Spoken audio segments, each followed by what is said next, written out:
Zara, you need to see this. It's Jackson. He's not who you think he is, my niece Mia said, her voice shaking as she showed me a photo on her phone.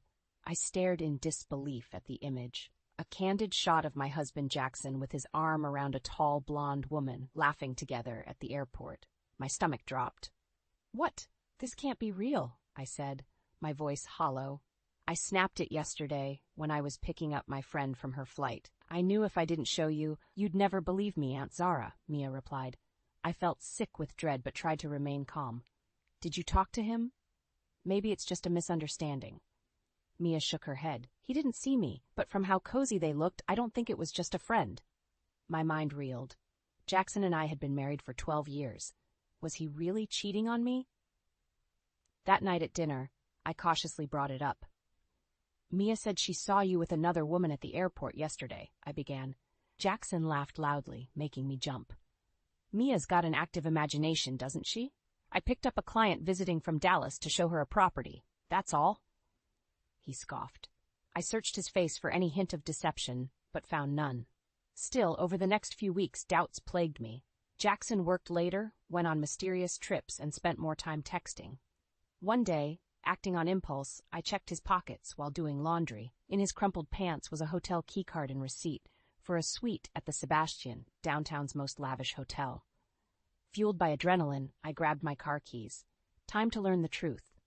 I arrived at the hotel, hands trembling, and took the elevator to the 5th-floor suite. As I raised my hand to knock, the door swung open, and there was Jackson, half-dressed with the same blonde from Mia's photo. Cassidy, I thought you were just... Jackson froze mid-sentence when he saw me. Zara! He cried. What are you doing here? My body shook with rage and anguish. I was right not to trust you, I choked out. The blonde, Cassidy, slunk out, avoiding eye contact. Jackson scrambled for his shirt. Zara, I can explain. Don't bother, I said coldly. Without another word, I turned and strode rapidly toward the elevators, tears stinging my eyes. His web of lies had finally unraveled. My husband was not the man I thought I knew at all. I drove aimlessly for hours, my mind racing. How long had Jackson's affair been going on, and how had I never noticed? When I finally returned home, Jackson was waiting on the porch. Thank God, I was so worried, he said, rushing toward me. I backed away, repulsed. Don't come near me, you liar, I said sharply. Jackson's facade crumbled. Baby, I messed up, okay? I didn't mean for it to happen. Save it, I snarled. I saw you with her at the hotel. Her name's Cassidy, right? Jackson paled. Cassidy? She doesn't mean anything to me, Zara. It was just a stupid fling. I fought the urge to slap him. A fling? We're married. How long has this been going on? He turned his gaze downward. I don't know. A few months, maybe? Months, I cried. Blinding fury washed over me. Without thinking, I grabbed my suitcase from the front closet and started throwing clothes inside. Whoa, take it easy, Jackson said, eyes wide. Where are you going? I'm leaving. Obviously, I scoffed bitterly. I'll be at my sister's. Panic flashed across Jackson's face. He blocked my path to the door. Be reasonable, Zara. You don't have to leave. I pushed past him, seething.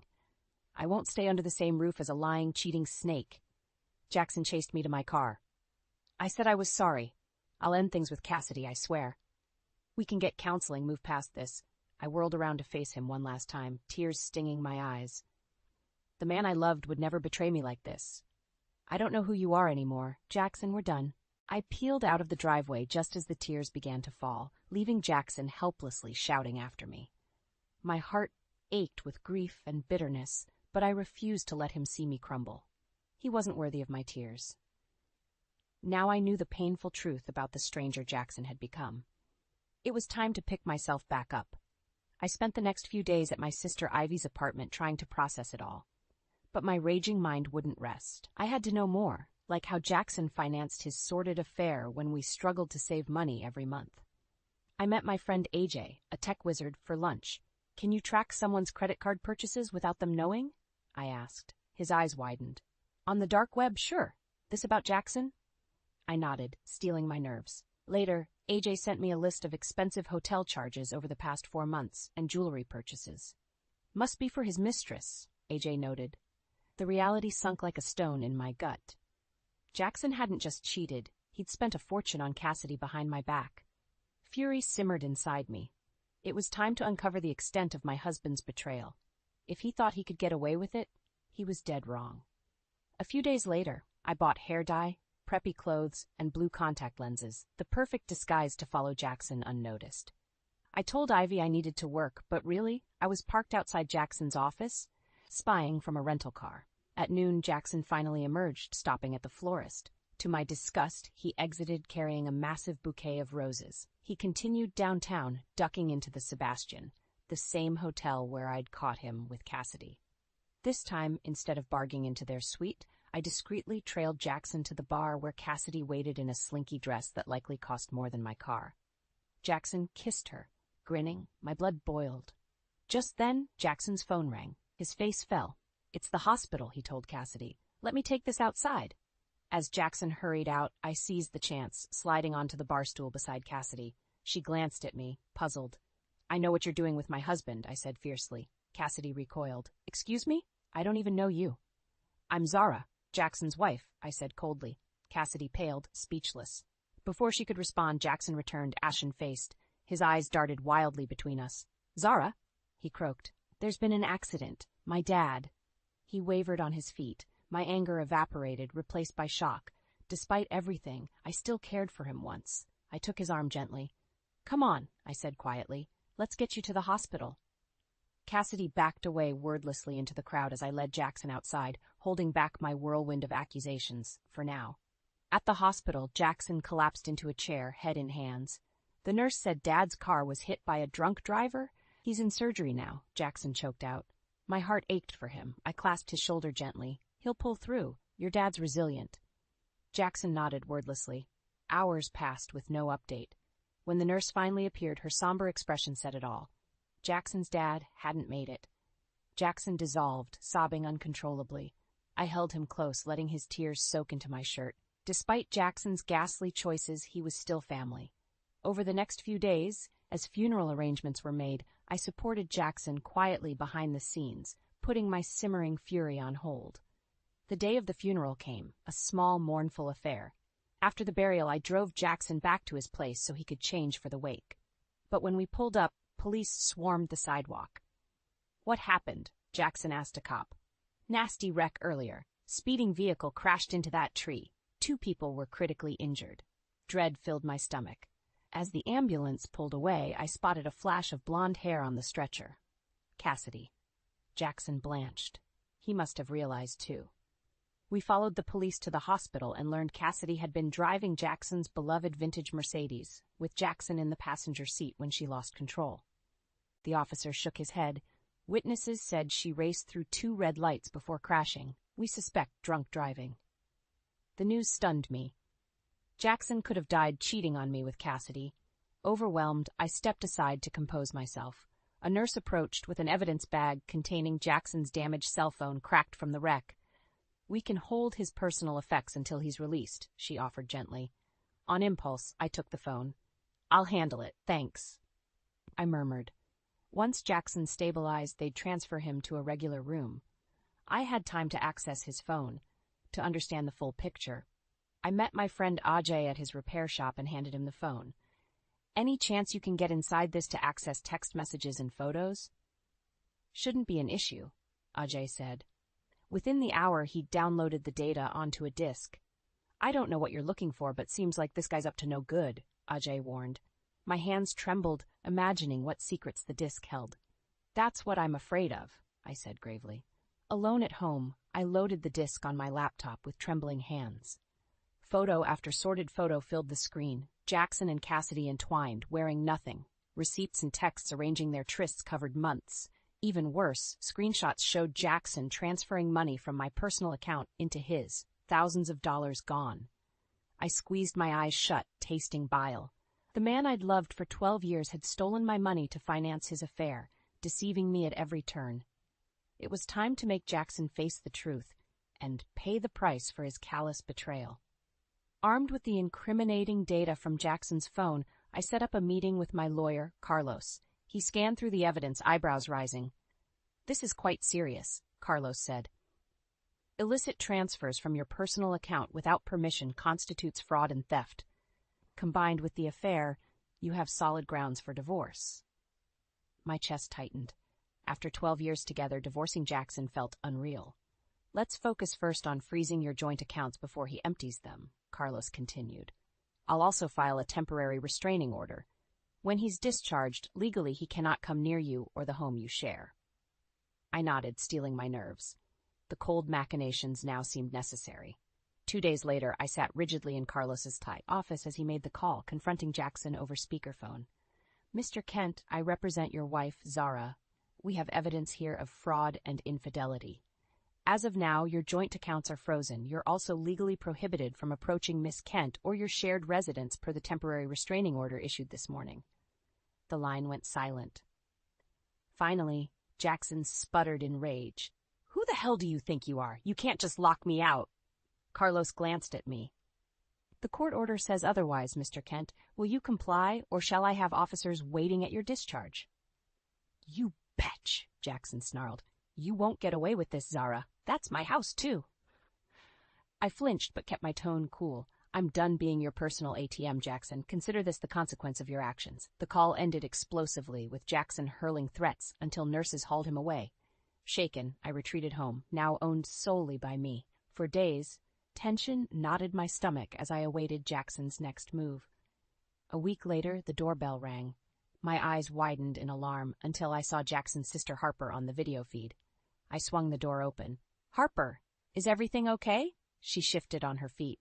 "Hey, Zara, do you have a minute?" I waved her in, puzzled. Since the funeral, I hadn't seen Harper or the rest of Jackson's family. Harper sat down, not meeting my eyes. "I heard about the restraining order and Jackson cleaning out your accounts." My shoulders slumped as I sank down beside her. "You probably think I'm just bitter and crazy, but he was cheating on me for months, Harper, and stealing money to fund his lifestyle with some woman named Cassidy." Harper nodded slowly. "I know. I didn't at first, but I overheard Jackson on the phone with Cassidy. The things he said, the way he spoke to her." She shuddered. "He was cruel, degrading. I realized I didn't know my own brother anymore." Tears shone in Harper's eyes. My heart twisted in empathy. Betrayal by family cut especially deep. Harper grasped my hand fiercely. "You did the right thing escaping from him, Zara. What he did was unforgivable, and I want to help you make sure he doesn't get away with it." Relief washed over me. I wasn't alone anymore in this fight. Harper's solidarity awakened a powerful sense of vindication. With the truth exposed, Jackson would finally reap the misery he'd sown, starting with losing his most precious relationships, the foundation of his deceitful life. In the weeks following my confrontation with Jackson, I leaned heavily on Harper's support. We met often for coffee or wine, hashing out my next moves. "Have you decided whether you'll meet him in court or settle outside?" Harper asked one evening. I swirled the wine in my glass. "Jackson's too volatile for meetings. I'll let the judge force him to pay up." Harper nodded firmly. "Good. He deserves the public shame." I sighed. "My lawyer says proving the affair gives us leverage for maximum restitution, but rehashing all the sordid details—" I shook my head, pained. Harper clasped my hand. "You're so much stronger than Jackson gives you credit for, Zara. Don't worry. I'll be right by your side when you face him in court." Her steadfast solidarity bolstered me.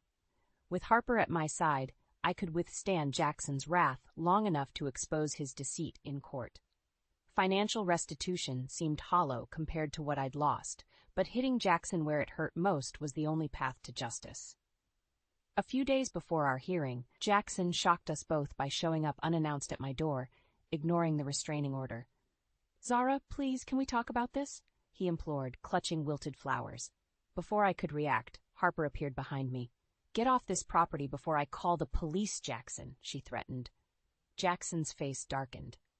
"Stay out of this, Harper. This is between me and my wife." The possessive way he said "my wife" made my skin crawl. Harper stepped forward furiously. "Former wife, because you decided to lie and steal instead of honoring your vows. I always defended you, Jackson, but now you disgust me." Jackson flushed angrily. "You know nothing, Harper. This witch turned my whole family against me." He jabbed his finger at me. My fury boiled over. "You did this to yourself, Jackson. Now get out before the cops drag you out."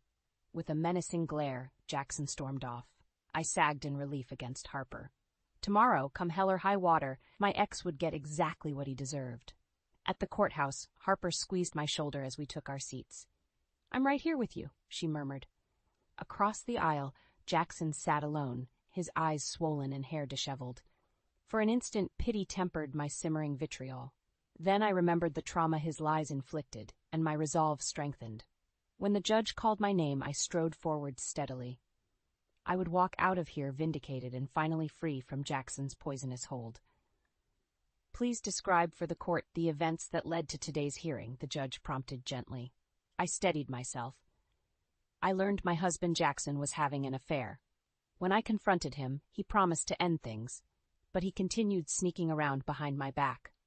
I proceeded to calmly detail Jackson's lies and deceit over months, culminating in stealing my money to fund his lavish outings with his mistress Cassidy. Jackson's lawyer questioned me vigorously, but faltered when I presented the evidence from Jackson's phone. The judge considered me soberly. This deception went on at length. Why stay with a serial philanderer and fraud? I stood taller. Because I loved him once, deeply. I'm here now because his actions forced me to protect myself. The judge nodded and turned to Jackson. Mr. Kent, how do you plead to these allegations of infidelity, fraud, and theft? Jackson burst out of his chair. It's bull, all of it. She's making me out to be a monster over one mistake. He pointed at me, hand shaking. Murmurs filled the courtroom. The judge pounded his gavel sharply. That's enough, Mr. Kent. Maintain composure or I'll hold you in contempt. Jackson slowly sat but glared at me malevolently. I glared back, undaunted. After a painfully long debate, the judge rendered his verdict in my favor. The evidence presented confirms Mr. Kent violated marital trust through chronic infidelity and fraud. As restitution, this court orders an equitable division of assets, including one-time alimony payment to Ms. Zara Kent. He banged the gavel finality. I hugged Harper tightly in dizzy relief. It was over. I was free. At the plaintiff's table, Jackson stood slowly, regarding me with icy calmness. Congratulations, Zara. You won, he said cuttingly. I hope destroying my life was worth it. Adrenaline coursed through me. I didn't destroy anything. I just revealed the truth, something you could never face. I held his gaze unflinchingly. We're over, Jackson. This was your doing. His lips curled in a snarl. You'll regret this, Zara, he spat venomously. Before the bailiffs could react, he stormed out. I stood frozen, pulse thrumming. Harper gripped my shoulder. Don't let him scare you. His threats are just pathetic attempts at control, she said. He's the one who needs to move on now. I nodded, shaking off my unease. She was right. Jackson no longer had any hold over me. And once his family and Cassidy realized the truth, too, he'd truly be left with nothing.